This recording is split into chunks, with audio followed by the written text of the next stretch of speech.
नमस्कार विद्यार्थियों, ID classes में आपका स्वागत है। आप पढ़ रहे हैं विज्ञान की 9वीं की क्लास। जिन छात्रों ने ये चैनल सब्सक्राइब नहीं किया है उसे सब्सक्राइब अवश्य करें, बेल आइकन दबाएं। आइए, आपका चैप्टर था बल तथा गति के नियम। मैंने इसमें बल के बारे में बताया था और संतुलित बल असंतुलित बल के बारे में बताया था। एक बार रिवाइज करते हैं। तो बताइए, बल क्या है?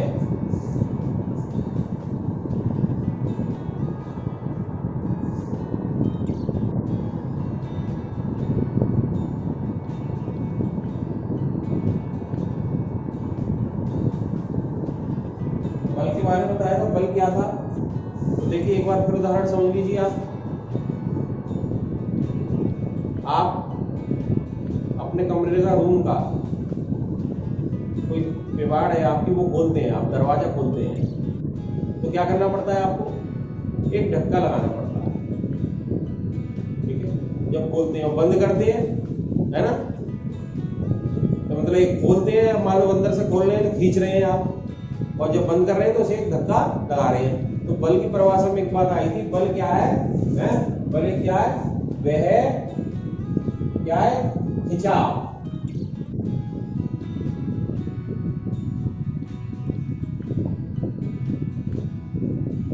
ठीक है ना? और परिभाषा को याद करना है ना, रटना नहीं है। दूसरा क्या बताया था? एक धकेल है, धकेल, है ना। बल क्या है? खिंचाव है या धकेल है, या क्या है? एक बाह्य कारक। परिभाषा में लिखा है एक बाह्य कारक, बाह्य कारक, जिसने क्या कर दिया?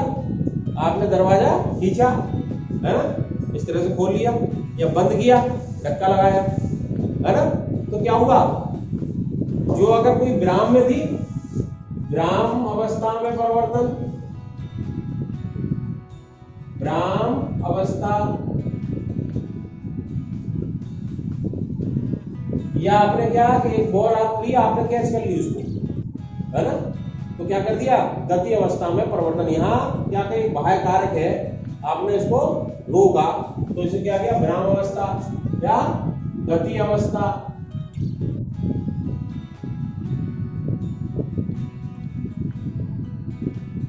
और क्या था? और जो आकार था, आपने एक रबड़ की बॉल थी और उसको दबा लिया, है ना, आपने क्या किया? उसमें दबाव दिया, आपने एक धक्का दिया उसको, या इस तरह से दोनों से दबा दिया, तो क्या हुआ? आकार में गतिवस्था या आकार में परिवर्तन, आकार या रूप में क्या करता है? में परिवर्तन।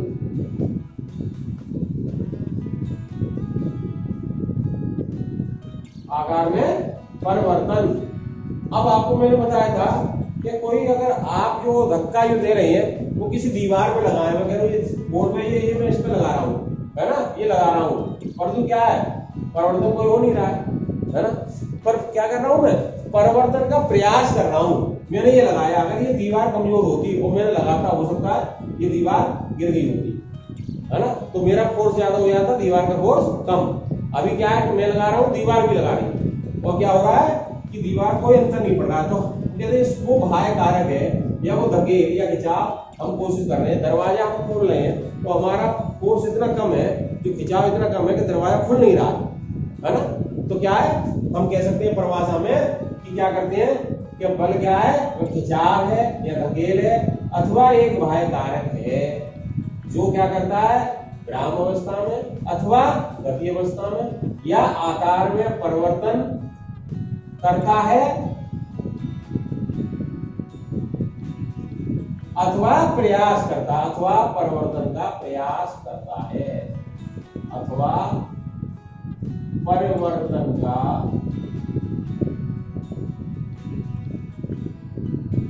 प्रयास करता है।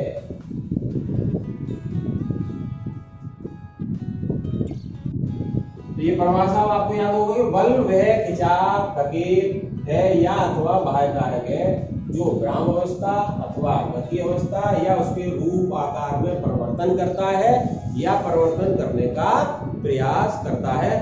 ये बात आपको पिछली वीडियो में समझा दी गई थी, बता दी गई थी।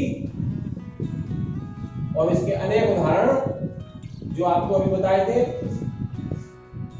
दरवाजे का उदाहरण बताया था, एक टेबल पर आपको मैंने बताया था कोई गुटका या टेबल सरकाने का उदाहरण बताया था, है ना। टेबल को आपको खींच दिया, आपने अपनी तरफ खींच लिया, है ना, तो क्या हो गया, उसकी स्थिति में परिवर्तन हो गया, है ना।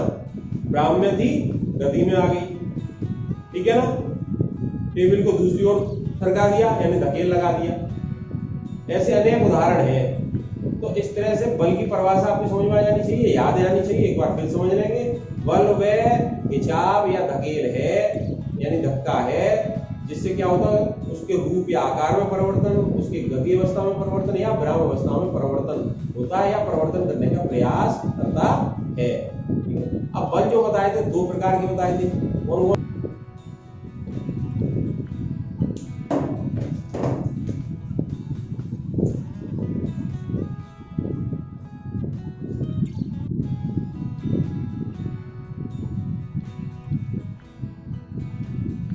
बल दो प्रकार के बताए गए।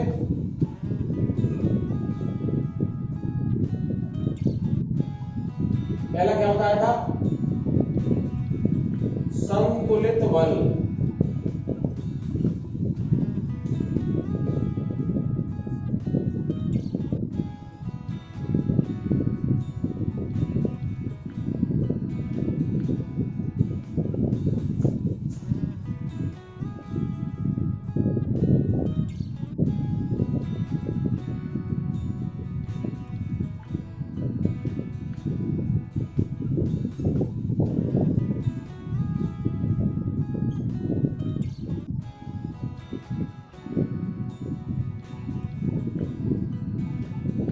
बल दो प्रकार के बताए थे, संतुलित बल, असंतुलित बल।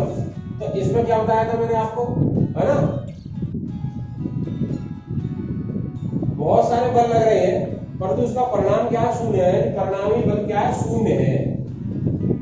परिणामी बल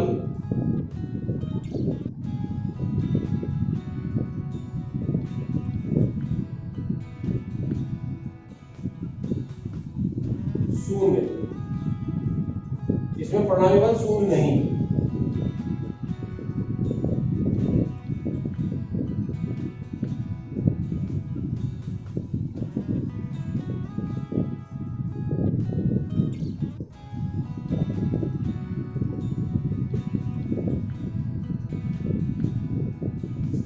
क्या उदाहरण बता सकते हैं इसका, आप एक सूटकेस लेके खड़े हैं, ठीक है ना, तो क्या है, पृथ्वी उसको अपनी तरफ खींच रही है और आपने इतना बल लगा रखा है कि उसको खींचे रहते हैं। तो इसका क्या है कि दोनों तरफ से लगने वाला बल क्या है, परिणामी बल शून्य है, सूटकेस अपने स्थान पर है। अब आपका हाथ थक गया, आप कमजोर हो गया बल आपका, वो बल क्या है, पृथ्वी ज्यादा बल से खींच रही है, तो वो सूटकेस नीचे गिर पड़ा, है ना। तो वो क्या हो जाएगा, वो क्या हो जाएगा, असंतुलित बल। कैसा हो जाएगा, असंतुलित बल। तो ये ध्यान रखना है। ऐसे आप रस्सा कसी का खेल खेलते हैं, आपने दो टीम बना रखी है और एक रस्सी है, एक इधर से पकड़ रहा है, एक इधर से पकड़ रहा है, टीम खींच रही है। अगर दोनों बराबर बल से खींच रही है तो क्या होता है, आपकी स्थिति वहीं के वहीं रहते हैं, है ना। दोनों बराबर बल से खींच रही है तो स्थिति वहीं रहती है। इतने में क्या है कि एक ने रस्सी छोड़ दी, यानी बल छोड़ दिया, तो क्या हो जाता है, इधर आप खींच रहे हैं तो इसको खींचते चले जाएंगे और यहाँ पे एक बार गिर जाते हैं। तो वो किस तरह का बल हो गया, असंतुलित बल हो गया, है ना। फोर्स क्या हो गया, एक तरफ ज्यादा हो गया, है ना। परिणामी बल शून्य। जब इधर उधर खींचा था तो परिणामी बल क्या था, शून्य था। जितना इधर लगा रहे हैं उतना ही इधर लगा रहे हैं, ये परिणामी बल क्या था, शून्य था, है ना। तब तक कोई खींच नहीं पा रहा था। और जैसे ही एक ने छोड़ दिया तो क्या होता है, आप देखते हैं, प्रयोग करके देखते हैं तो क्या होता है, दूसरी तरफ के एकदम गिर पड़ते हैं, है ना। तो वो क्या होता है, वो गति इधर बनी रहती है, यानी इधर फोर्स ज्यादा हो जाता है। तो ये कुछ उदाहरण आपको ध्यान रखने हैं, ठीक है। अब एक मैंने रबड़ की बॉल का बताया था। रबड़ की बॉल को जब आप दबाते हैं, है ना, तो क्या हो जाता है, बल इधर से भी बराबर लग रहा है और इधर से भी बराबर लग रहा है ना। परंतु क्या है, आकार बदल जाता है। क्या बदल जाता है, आकार बदल जाता है। तो आप संतुलित और असंतुलित बल में अंतर लिखेंगे, इसी आधार पे लिखेंगे, है ना। संतुलित बल में क्या है, आकार बदल रहा है, आकार क्या बदल रहा है। तो ध्यान देंगे इसमें क्या क्या है, संतुलित बल के जो अंतर आप लिखेंगे तो परिभाषा से क्या क्या लिखेंगे, है ना। ये परिणामी बल शून्य होता है, इसमें गतिमान नहीं होती वस्तु, क्या होती है, गतिमान नहीं।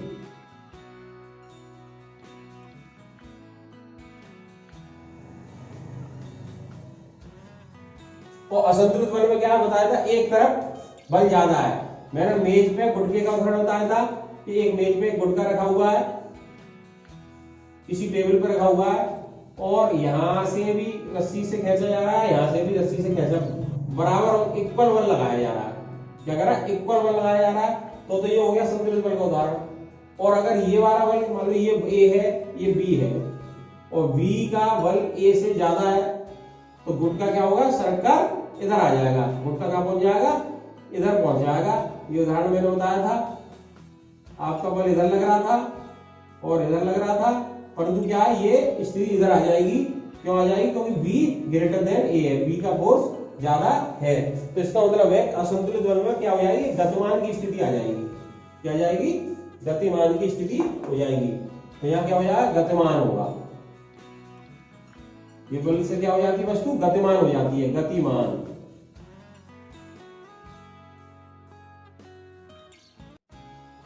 तो ध्यान में आ गया, परिभाषा में आपने पढ़ा था संतुलित परिणामी बल शून्य होता है ना। और यहाँ ये क्या करता है, गतिमान नहीं होती वस्तु, और इसमें क्या है, गतिमान कर देता है। ये बल क्या होता है, वस्तु को गतिमान कर देता है, ऐसे समझ सकते हो, गतिमान कर देता है। अब संतुलित बल में मैंने गेंद का उदाहरण बताया था, तो क्या हो जाता है, आकार बदल देता है इसका। क्या कहता है, आकार बदल देता है।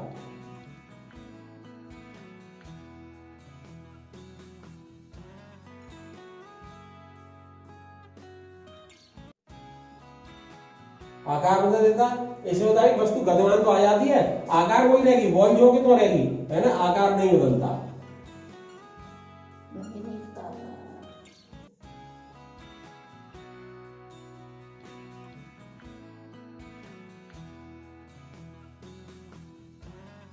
आकार नहीं बदलता।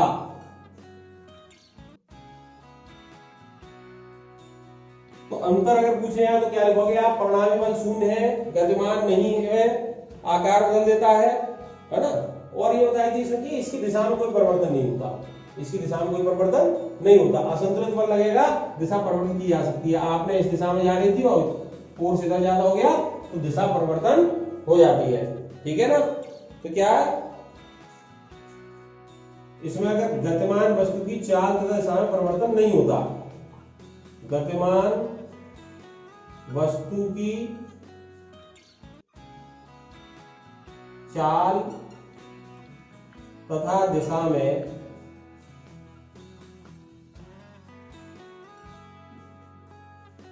परिवर्तन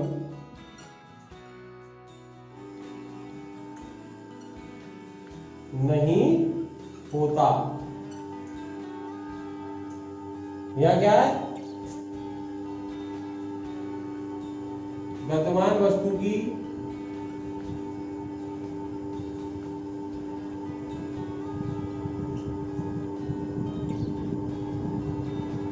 चाल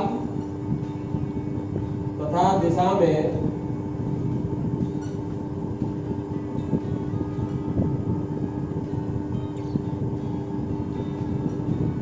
परिवर्तन हो जाता है।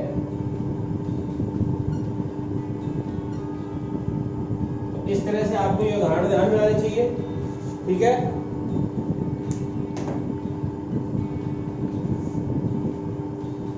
और उदाहरण आ सकते हैं आपके, जैसे आपका कार है ना। कार पे क्या है, एक घर्षण बल लग रहा है, कार रुकी हुई है। अब कार के इंजन आपने चला दिया, फोर्स क्या कर दिया, ज्यादा कर दिया, कार आगे बढ़ जाएगी। तो एक असंतुलित बल लगाना पड़ रहा है, तब गतिमान स्थिति में आती है। तो इस तरह से अनेक उदाहरण है आपके। तो आपने क्या हुआ, बल के बारे में समझ लिया, संतुलित बल के बारे में समझ लिया, असंतुलित बल के बारे में समझ लिया। अब आगे के पॉइंट पर आते हैं।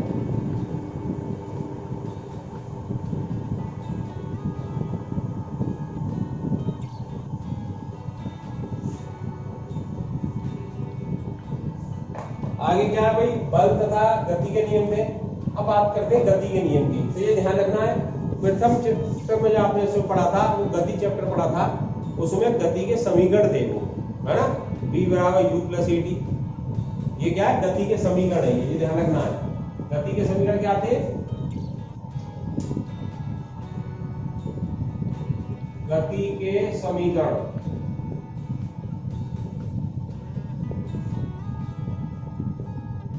पहला क्या था, v बराबर u प्लस ए टी। दूसरा क्या था, s बराबर ut प्लस 1/2 at स्क्वायर। और तीसरा क्या था, b स्क्वायर बराबर u स्क्वायर प्लस 2as। ये अंतर ध्यान है, ये गति के समीकरण है। यहां बात कर रहे हैं हम गति के नियम की। तो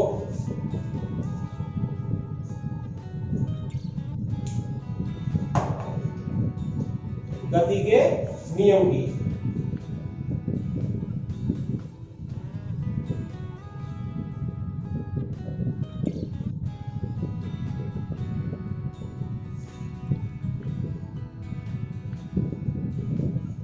तो करते हैं गति का प्रथम नियम।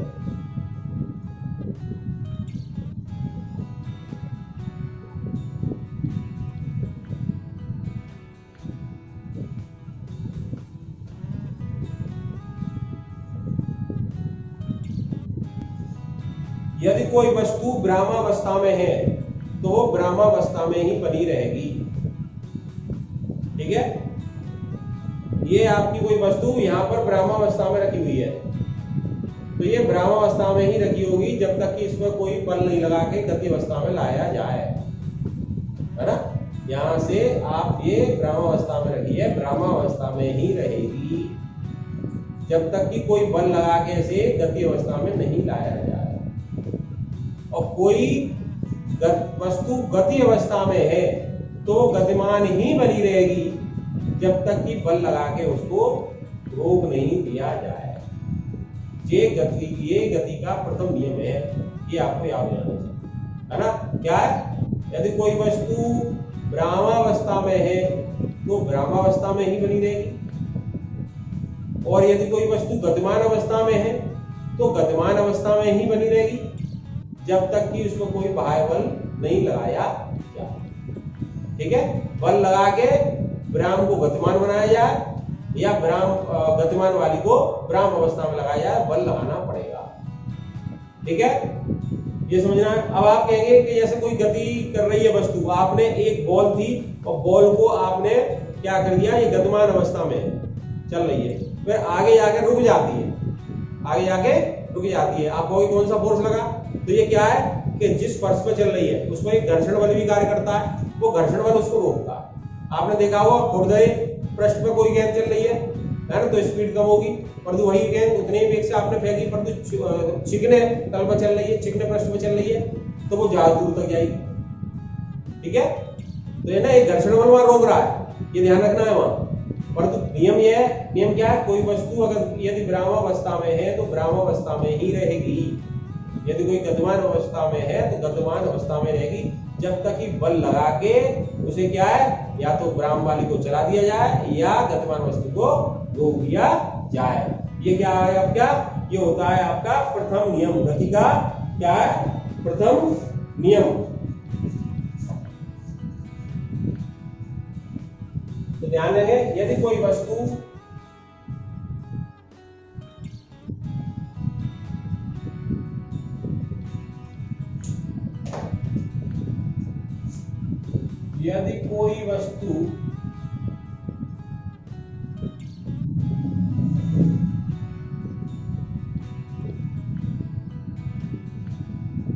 ब्रह्मावस्था में है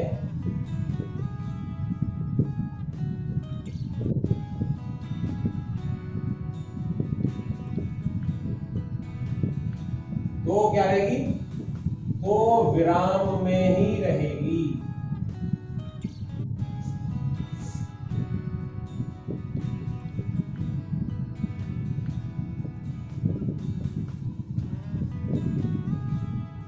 क्या ध्यान में आया, यदि कोई वस्तु ब्रह्मावस्था में है तो ब्रह्म में ही रहेगी, यदि वह एक समान गति अवस्था में है यदि वह एक समान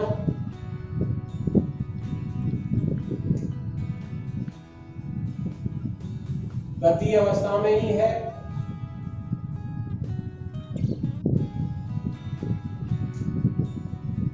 वह है तो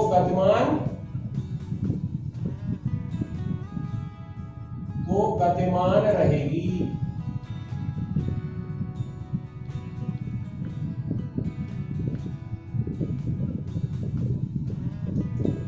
ठीक है ना?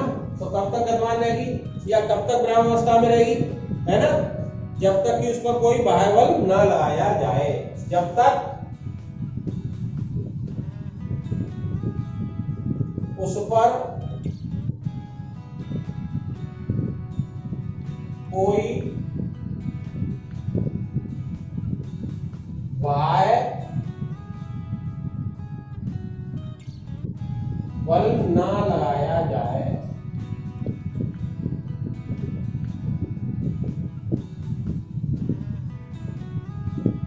जैसे गति के प्रथम नियम को कहते हैं, इसे क्या कहते हैं? गति का प्रथम नियम।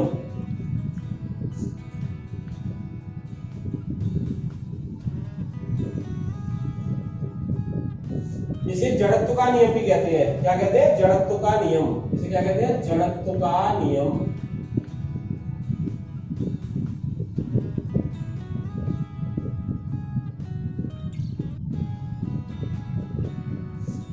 जड़त्व का नियम। तो ये क्या है जड़त्व का नियम?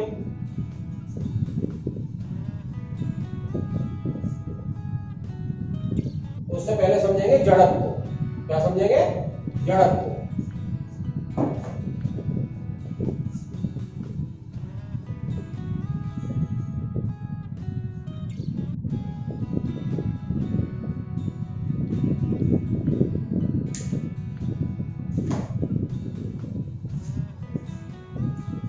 आपकी जितनी भौतिक वस्तुएं हैं, भौतिक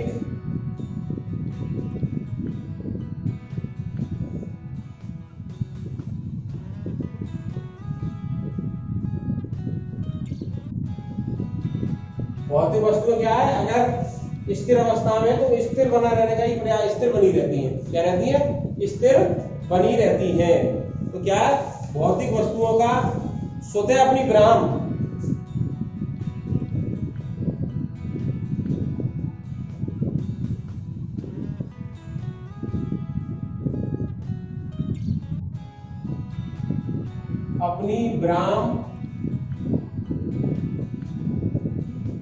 अगर वस्तु विराम में है ना, अपनी विराम अथवा गति अवस्था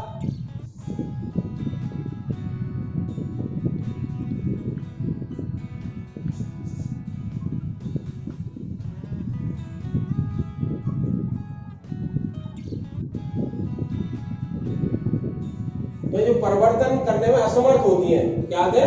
गति अवस्था बदल पाने में असमर्थता।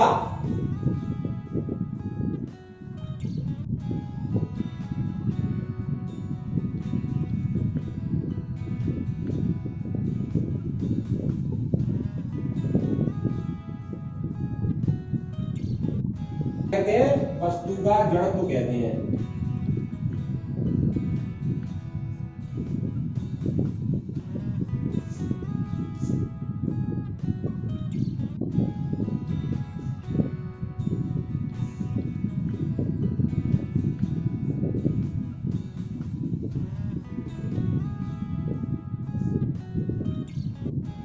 जैसे कोई वस्तु है, विराम में है, तो क्या है?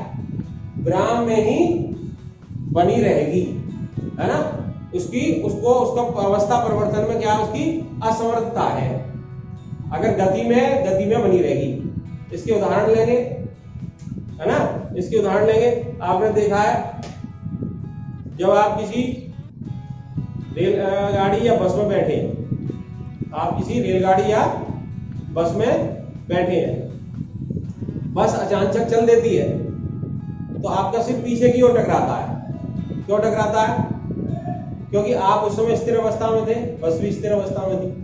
बस तो गतिमान अवस्था में आ गई, आप भी स्थिर अवस्था में ही है। यानी कि जो बता रहे हैं असमर्थता बता रहे हैं स्थिर अवस्था में ही, इसका परिणाम क्या हुआ, आप वहीं के वहीं बस बढ़ गई, इसलिए क्या हुआ, आप पीछे टकरा। ठीक है ना।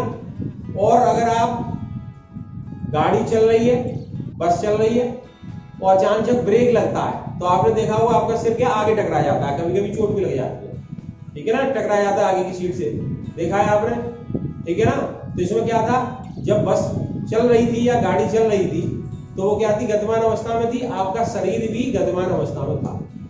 पर क्या हुआ, गाड़ी में ब्रेक लग गए या बस में ब्रेक लग गए, गाड़ी रुक गई, यानी बस रुक गई, तो आप गति में ही चल रहे हैं, तो आप बढ़ रहे हैं आगे, आप गति में चल रहे हैं, इसका कारण क्या हुआ कि आपका सिर टकरा जाता है। तो ये इस तरह के उदाहरण है। और इसके जड़त्व का उदाहरण आप लेंगे, जैसे ये एक बीकर है, बीकर पे मैंने एक तख्ती रख रखी है ये, और इसको ये जो तख्ती है इस पर एक सिक्का रखा हुआ है। अगर मैं इसको क्या करूं, इसको गति अवस्था में ला दूं तो सिक्का कहां गिरा, देखो सिक्का बीकर में गया, ये उधर नहीं गया। ठीक है ना। तख्ती को किस में ला दे, दफ्ती और सिक्का दोनों किस में थे, विराम अवस्था में थे। अब दफ्ती पे मैंने मारा हाथ तो क्या हुआ, दफ्ती तो गतिमान अवस्था में आ गई, पर सिक्का स्थिर रहा और सिक्का ये इसमें क्या गया, नीचे गिर गया। ठीक है ना।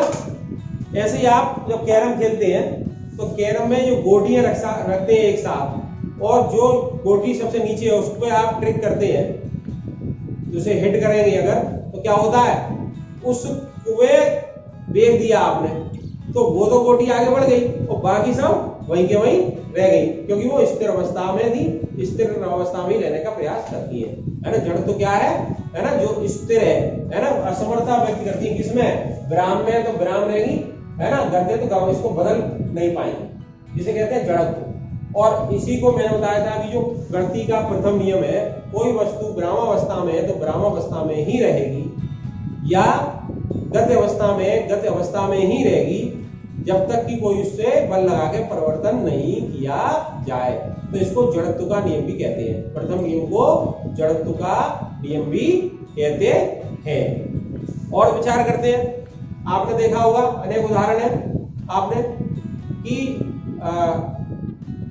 आप जब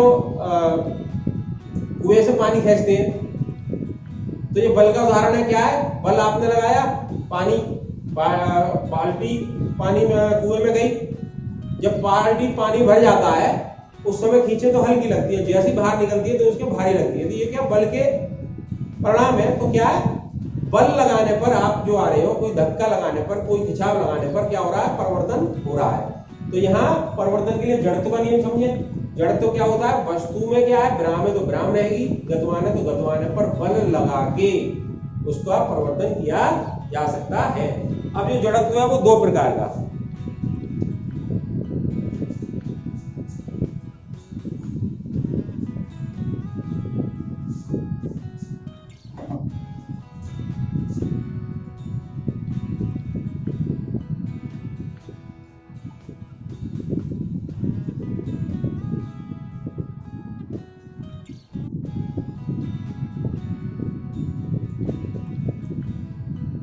पहला है विराम का जड़त्व।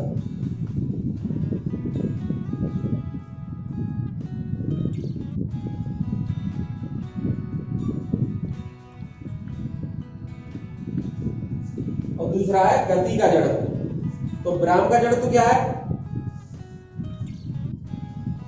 इसके उदाहरण लेते हैं, विराम के जड़त्व के उदाहरण लेते हैं। ठीक है। आपने क्या किया, जब गीले कपड़े सुखाने होते हैं तो आप क्या करते हैं, उस गीले कपड़ों को, है ना, गीले कपड़ों को इस तरह से करके करते हैं, है ना। जब इस तरह करते हैं तो वो क्या हो जाता है, कुछ पानी उसमें से निकल जाता है, यानी सूखने की स्थिति में आ जाती है, यानी पानी जो है वो निकल जाता है। किस कारण से निकल जाता है, तो यहाँ ध्यान देंगे, है ना। आपने जब आपका कपड़ा गीला कपड़ा था तो उसमें जो पानी था और कपड़ा था वो क्या था, है ना, स्थिर अवस्था में था, विराम अवस्था में था। आपने झटका दिया कपड़े को, कपड़ा तो गति में आ गया, पर पानी क्या रहा, विराम अवस्था में ही रहा, पानी वही रहा, कपड़ा हट गया, पानी वही रहा। और इसलिए क्या हुआ, पानी तो वहीं के वहीं, क्या पानी तो निकल गया है ना, कपड़ा गतिमान आ गया, पानी निकल गया। ये क्या है, ब्राह्म के जड़त्व के उदाहरण है, ठीक है ना, है ना। ऐसी जो मैंने गाड़ी वाला उदाहरण दिया था, तो गाड़ी जब ब्राह्म में थी, वो ब्राह्म के जड़त्व का उदाहरण हो गया। जब आप पीछे टकराते हैं, गाड़ी चलने लगी, आप पीछे टकराते हैं, वो काय का उदाहरण हो गया, ब्राह्म के जड़त्व का उदाहरण हो गया।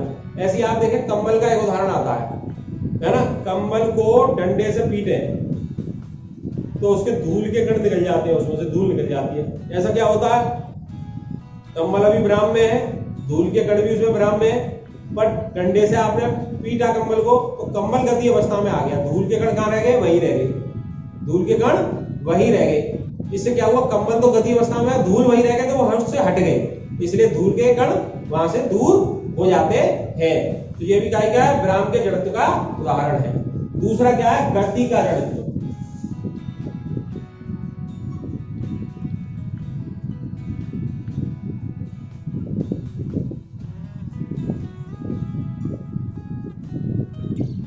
इसमें कौन से उदाहरण आएंगे, इसमें चलती गाड़ी वाला आएगा, चलती बस वाला आएगा।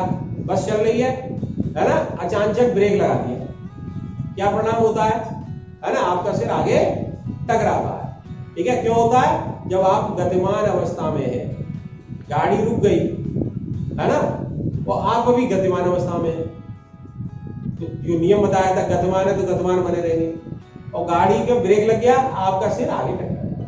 ये क्या, गति का जड़त्व का उदाहरण है आपका, ठीक है ना।